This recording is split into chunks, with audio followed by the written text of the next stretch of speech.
أعوذ بالله من الشيطان الرجيم. بسم الله الرحمن الرحيم. الحمد لله الذي أنزل على عبده الكتاب ولم يجعل له عوجا قيما لينذر بأسا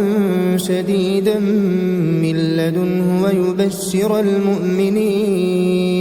ويبشر المؤمنين الذين يعملون الصالحات أن لهم أجرا حسنا ماكثين فيه أبدا وينذر الذين قالوا اتخذ الله ولدا ما لهم به من علم ولا لآبائهم كبرت كلمة تخرج من أفواههم إن يقولون إلا كذبا فلعلك باخع نفسك على آثارهم إن لم يؤمنوا بهذا الحديث أسفا إنا جعلنا ما على الأرض زينة لها لنبلوهم أيهم أحسن عملا وإنا لجاعلون ما عليها صعيدا جرزا أم حسبت أن أصحاب الكهف والرقيم كانوا من آياتنا عجبا إذ أوى الفتية إلى الكهف فقالوا ربنا آتنا من لدنك رحمة وهيئ لنا من أمرنا رشدا فضربنا على آذانهم في الكهف سنين عددا ثم بعثناهم لنعلم أي الحزبين أحصى لما لبثوا أمدا نحن نقص عليك نبأهم بالحق إنهم فتية آمنوا بربهم وزدناهم هدى وربطنا على قلوبهم إذ قاموا فقالوا ربنا رب السماوات والأرض لن ندعو من دونه إلها لقد قلنا إذا شططا هؤلاء قوم اتخذوا من دونه آلهة لولا يأتون عليهم بسلطان بين فمن أظلم ممن افترى على الله كذبا وإذ اعتزلتموهم وما يعبدون إلا الله فأووا إلى الكهف ينشر لكم ربكم من رحمته ويهيئ لكم من أمركم مرفقا وترى الشمس إذا طلعت تزاور عن كهفهم ذات اليمين وإذا غربت تقرضهم ذات الشمال وهم في فجوة منه ذلك من آيات الله من يهد الله فهو المهتد ومن يضلل فلن تجد له وليا مرشدا وتحسبهم أيقاظا وهم رقود ونقلبهم ذات اليمين وذات الشمال وكلبهم باسط ذراعيه بالوصيد لو اطلعت عليهم لوليت منهم فرارا ولملئت منهم رعبا وكذلك بعثناهم ليتساءلوا بينهم قال قائل منهم كم لبثتم قالوا لبثنا يوما أو بعض يوم قالوا ربكم أعلم بما لبثتم فابعثوا أحدكم بورقكم هذه إلى المدينة فلينظر أيها أزكى طعاما فليأتكم برزق منه وليتلطف ولا يشعرن بكم أحدا إنهم إن يظهروا عليكم يرجموكم أو يعيدوكم في ملتهم ولن تفلحوا إذا أبدا وكذلك أعثرنا عليهم ليعلموا أن وعد الله حق وأن الساعة لا ريب فيها إذ يتنازعون بينهم أمرهم فقالوا بنوا عليهم بنيانا ربهم أعلم بهم قال الذين غلبوا على أمرهم لنتخذن عليهم مسجدا سيقولون ثلاثة رابعهم كلبهم ويقولون خمسة سادسهم كلبهم رجما بالغيب ويقولون سبعة وثامنهم كلبهم قل ربي أعلم بعدتهم ما يعلمهم إلا قليل فلا تمار فيهم إلا مراء ظاهرا ولا تستفت فيهم منهم أحدا ولا تقولن لشيء إني فاعل ذلك غدا إلا أن يشاء الله واذكر ربك إذا نسيت وقل عسى أن يهديني ربي لأقرب من هذا رشدا ولبثوا في كهفهم 300 سنين وازدادوا 9 قل الله أعلم بما لبثوا له غيب السماوات والأرض أبصر به وأسمع ما لهم من دونه من ولي ولا يشرك في حكمه أحدا واتل ما أوحي إليك من كتاب ربك لا مبدل لكلماته ولن تجد من دونه ملتحدا واصبر نفسك مع الذين يدعون ربهم بالغداة والعشي يريدون وجهه ولا تعد عيناك عنهم تريد زينة الحياة الدنيا ولا تطع من أغفلنا قلبه عن ذكرنا واتبع هواه وكان أمره فرطا وقل الحق من ربكم فمن شاء فليؤمن ومن شاء فليكفر إنا أعتدنا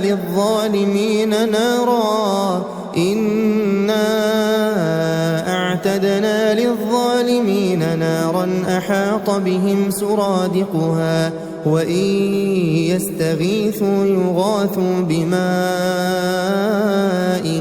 كالمهل يشوي الوجوه بئس الشراب وساءت مرتفقا إن الذين آمنوا وعملوا الصالحات إنا لا نضيع أجر من أحسن عملا أولئك لهم جنات عدن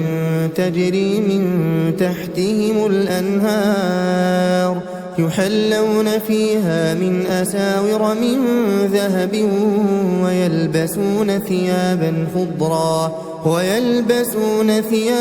خضرا من سندس واستبرق متكئين فيها على الأرائك نعم الثواب وحسنت مرتفقا واضرب لهم مثل الرجلين جعلنا لأحدهما جنتين من أعناب وحففناهما بنخل وجعلنا بينهما زرعا كلتا الجنتين آتت أكلها ولم تظلم منه شيئا وفجرنا خلالهما نهرا وكان له ثمر فقال لصاحبه وهو يحاوره أنا أكثر منك مالا وأعز نفرا ودخل جنته وهو ظالم لنفسه قال ما أظن أن تبيد هذه أبدا وما أظن الساعة قائمة ولئن رددت إلى ربي لأجدن خيرا منها منقلبا قال له صاحبه وهو يحاوره أكفرت بالذي خلقك من تراب ثم من نطفة ثم سواك رجلا لكن هو الله ربي ولا أشرك بربي أحدا ولولا إذ دخلت جنتك قلت ما شاء الله لا قوة إلا بالله إن ترني أنا أقل منك مالا وولدا فعسى ربي أن يؤتيني خيرا من جنتك ويرسل عليها حسبانا من السماء فتصبح صعيدا زلقا أو يصبح ماؤها غورا فلن تستطيع له طلبا وأحيط بثمره فأصبح يقلب كفيه على ما أنفق فيها وهي خاوية على عروشها ويقول يا ليتني لم أشرك بربي أحدا ولم تكن له فئة ينصرونه من دون الله وما كان منتصرا هنالك الولاية لله الحق هو خير ثوابا وخير عقبا واضرب لهم مثل الحياة الدنيا كماء إن أنزلناه من السماء فاختلط به نبات الأرض فأصبح هشيما تذروه الرياح وكان الله على كل شيء مقتدرا المال والبنون زينة الحياة الدنيا والباقيات الصالحات خير عند ربك ثوابا وخير أملا ويوم نسير الجبال وترى الأرض بارزة وحشرناهم فلم نغادر منهم أحدا وعرضوا على ربك صفا لقد جئتمونا كما خلقناكم أول مرة بل زعمتم أن لن نجعل لكم موعدا ووضع الكتاب فترى المجرمين مشفقين مما فيه ويقولون يا ويلتنا ما لهذا الكتاب لا يغادر صغيرة ولا كبيرة إلا أحصاها ووجدوا ما عملوا حاضرا ولا يظلم ربك أحدا وإذ قلنا للملائكة اسجدوا لآدم فسجدوا إلا إبليس كان من الجن ففسق عن أمر ربه أفتتخذونه وذريته أولياء من دوني وهم لكم عدو بئس للظالمين بدلا ما أشهدتهم خلق السماوات والأرض ولا خلق أنفسهم وما كنت متخذ المضلين عضدا ويوم يقول نادوا شركائي الذين زعمتم فدعوهم فلم يستجيبوا لهم وجعلنا بينهم موبقا ورأى المجرمون النار فظنوا أنهم مواقعوها ولم يجدوا عنها مصرفا ولقد صرفنا في هذا القرآن للناس من كل مثل وكان الإنسان أكثر شيء جدلا وما منع الناس أن يؤمنوا إذ جاءهم الهدى ويستغفروا ربهم إلا أن تأتيهم سنة الأولين أو يأتيهم العذاب قبلا وما نرسل المرسلين إلا مبشرين ومنذرين ويجادل الذين كفروا بالباطل ليدحضوا به الحق واتخذوا آياتي وما أنذروا هزوا ومن أظلم ممن ذكر بآيات ربه فأعرض عنها ونسي ما قدمت يداه إنا جعلنا على قلوبهم أكنة أن يفقهوه وفي آذانهم وقرا وإن تدعهم إلى الهدى فلن يهتدوا إذا أبدا وربك الغفور ذو الرحمة لو يؤاخذهم بما كسبوا لعجل لهم العذاب بل لهم موعد لن يجدوا من دونه موئلا وتلك القرى أهلكناهم لما ظلموا وجعلنا لمهلكهم موعدا وإذ قال موسى لفتاه لا أبرح حتى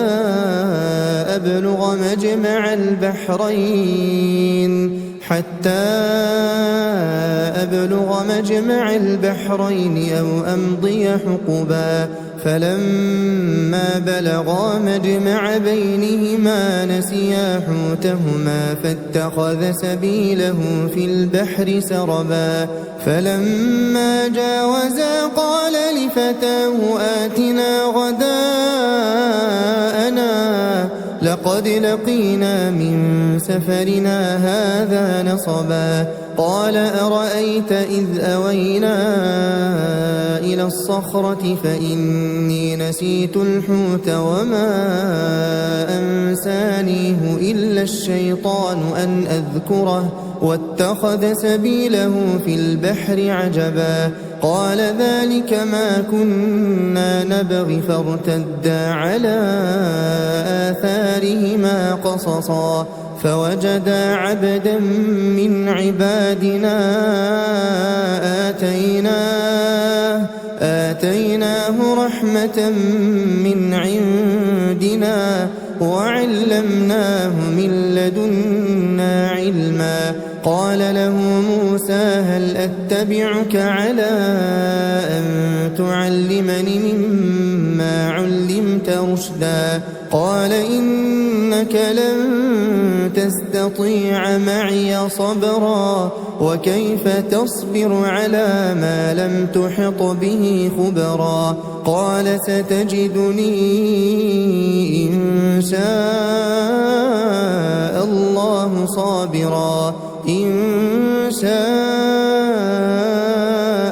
الله صابرا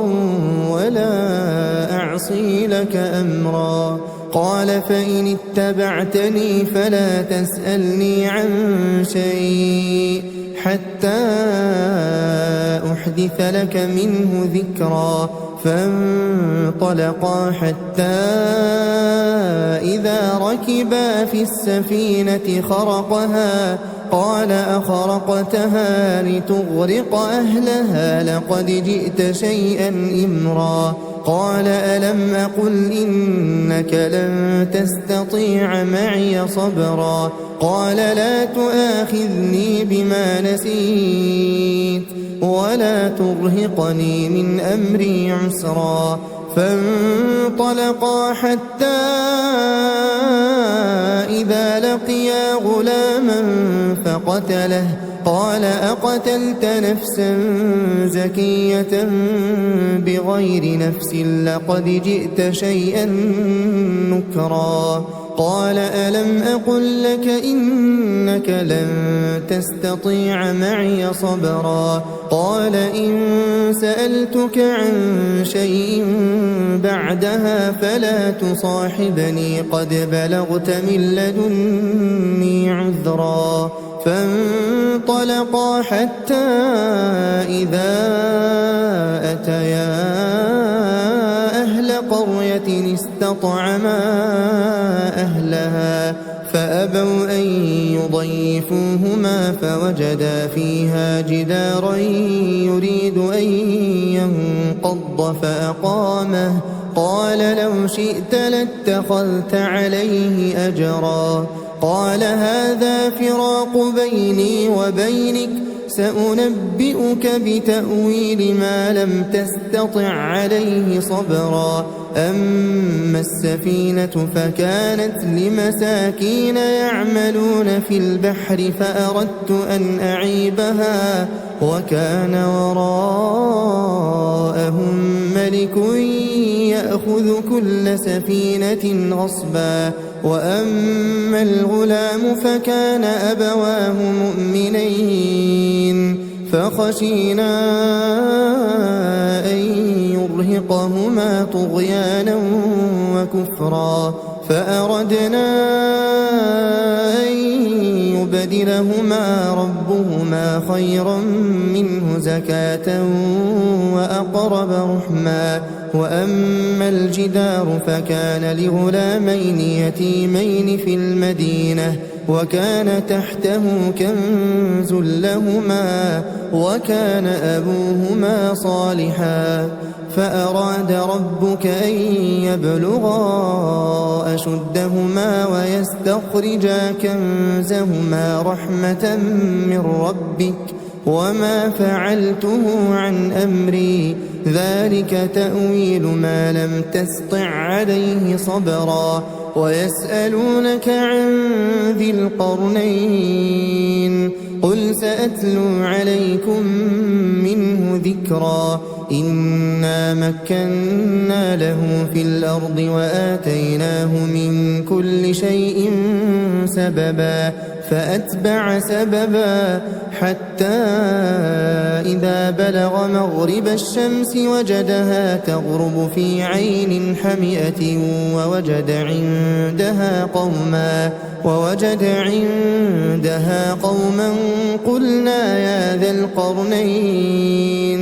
قلنا يا ذا القرنين إما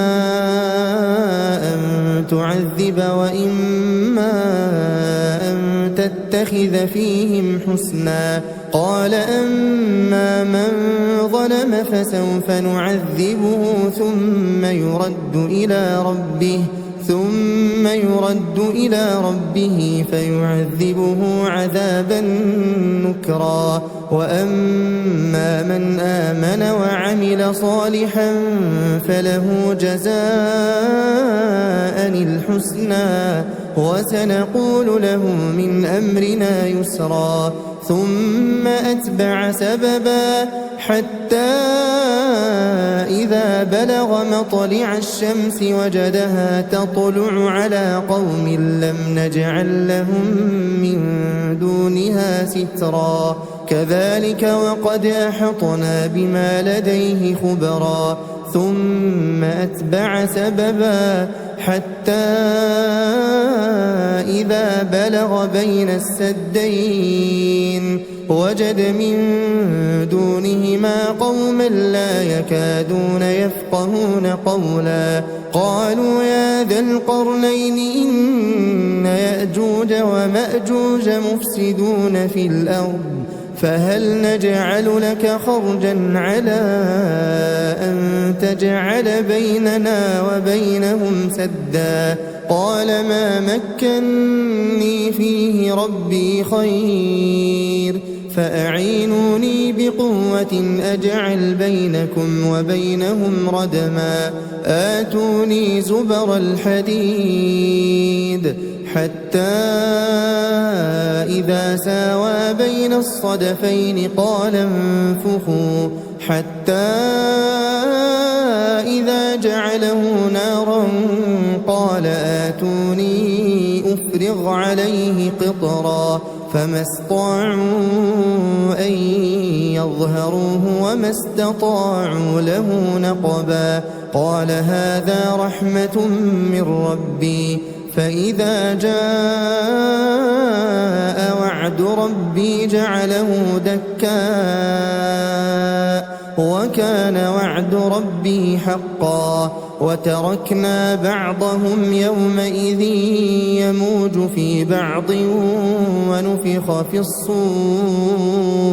ونفخ في الصور فجمعناهم جمعا وعرضنا جهنم يومئذ للكافرين عرضا الذين كانت أعينهم في غطاء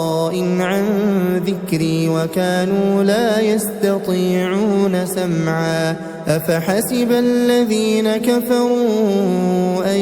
يتخذوا عبادي من دوني أولياء إنا أعتدنا جهنم للكافرين نزلا قل هل ننبئكم بالأخسرين أعمالا الذين ضل سعيهم في الحياة الدنيا وهم يحسبون أنهم يحسنون صنعا أولئك الذين كفروا بآيات ربهم ولقائه فحبطت أعمالهم فلا نقيم لهم يوم القيامة وزنا ذلك جزاؤهم جهنم بما كفروا واتخذوا آياتي ورسلي هزوا إن الذين آمنوا وعملوا الصالحات كانت لهم جنات الفردوس نزلا خالدين فيها لا يبغون عنها حولا قل لو كان البحر مدادا لكلمات ربي لنفد البحر قبل أن تنفد كلمات ربي ولو جئنا بمثله مددا قل إنما أنا بشر مثلكم يوحى إلي أنما إلهكم إله واحد فمن كان يرجو لقاء ربه فليعمل عملا